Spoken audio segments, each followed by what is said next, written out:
So, what happens when a tech giant builds this incredibly powerful new tool, but a really clever user decides to flip the script and use it in a way nobody ever saw coming? Well, that's exactly the story we're diving into today. This amazing dance between a massive platform and its most demanding power user. In that line right there, it pretty much sums up this whole wild story. Google builds this beautiful AI studio for artists to create with, and then an artist turns around and builds a robot to run the whole thing. It seriously sounds like something out of a sci-fi movie, but it's a real story about where innovation truly comes from. So how did we even get here? And why did this robot even need to exist in the first place? All right, so to really get what's going on with the solution, we first have to understand the platform it was built for. Let's start with Google's super ambitious new AI creative studio. Okay, so what is Flow exactly? It's Google's AI creative studio. I want you to think of it like the ultimate digital workshop, custom built for filmmakers and designers and storytellers to work directly with Google's most powerful AI models. Now, Google designed a very specific, hands-on way for you to use it.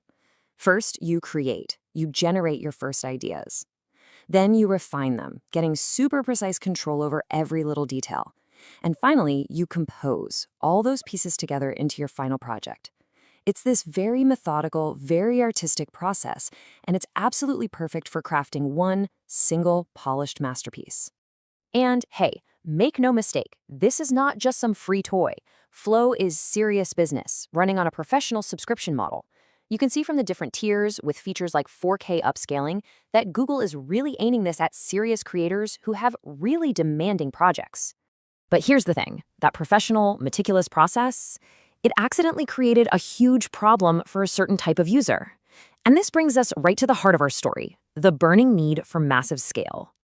And yeah, that's the million-dollar question, right? What happens when your project isn't just one perfect short film, but an entire animated series? Or a music video that needs thousands of different shots? What do you do when you need to generate content on an industrial level? Well, all of a sudden, that beautiful artistic workflow becomes a giant roadblock. I mean, trying to generate hundreds of scenes by typing in one prompt, waiting, then typing the next one, it's painfully slow. It's super inefficient. For creators working at that kind of volume, the platform's design created this massive manual bottleneck. But you know how it goes, where there's a bottleneck, a clever innovator is gonna find a breakthrough. And that is exactly what happened here, with the creation of a dedicated automation engine. And this is it. Meet the Prince Automation Film Engine Pro. Now, this is not an official Google product, not at all. It's a third-party tool built by a user that's designed to plug right into Google's platform and completely unlock a new way of working. I mean, this side-by-side says everything. On the left, you've got Google's clean, minimalist interface, right? It's made for artistic focus.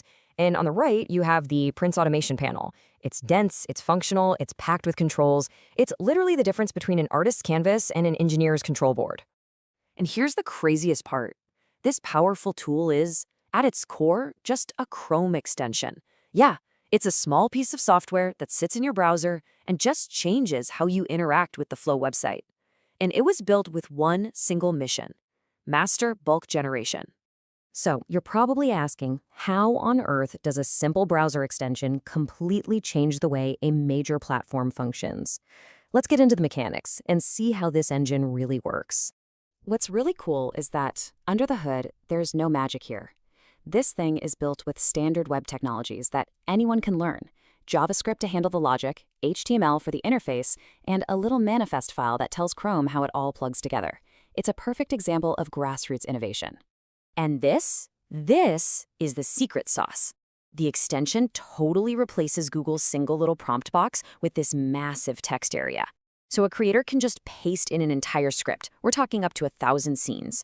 Hit one button and literally walk away while the machine does all the work for them. From that point on, the extension just takes over. It kicks off this incredible automation loop, feeding each line of the script to Flow as a new prompt. It makes sure it's using the right AI model, it waits patiently for each scene to finish generating, and it manages the entire queue. You can even pause it and come back later. And then, when it's all done, it zips up every single file and downloads it for you. It's a complete automated production line. You know, the analogy here is just perfect. Google provided this world-class, state-of-the-art kitchen. But for the person who needed to serve a 1,000-course banquet, well, they needed to bring in a custom robot to do all the cooking automatically, overnight. So let's zoom out for a second. What does this all really mean? This story, it perfectly highlights this classic dynamic in the tech world, that push and pull between how a platform is designed to be used and what its most ambitious users actually want to do with it. You've basically got two totally different philosophies clashing here. Google's platform was designed for a slow, deliberate, artistic pace. The user's tool, it was built for pure speed and efficiency. Google created a studio, but the user needed a factory. One gives you a guided, controlled experience. The other is designed to completely bypass those guide rails. And this is not a new thing. I mean, think about macros in spreadsheets or mods in video games. It's this timeless pattern. Users will always push a platform to its limits, and the most creative ones will just build their own tools to go even further. The most exciting innovation, it almost always happens in those gaps, right where the official road ends. Which leaves us with this massive question for the future of AI. As these platforms become more and more central to how we create things, who really gets to decide how they evolve? Is it the companies like Google that design the kitchen and set the rules? Or is it the community of power users, the ones who show up and build their own robots to run the whole show? It's a creative tension that's probably going to define the entire next era of digital creation.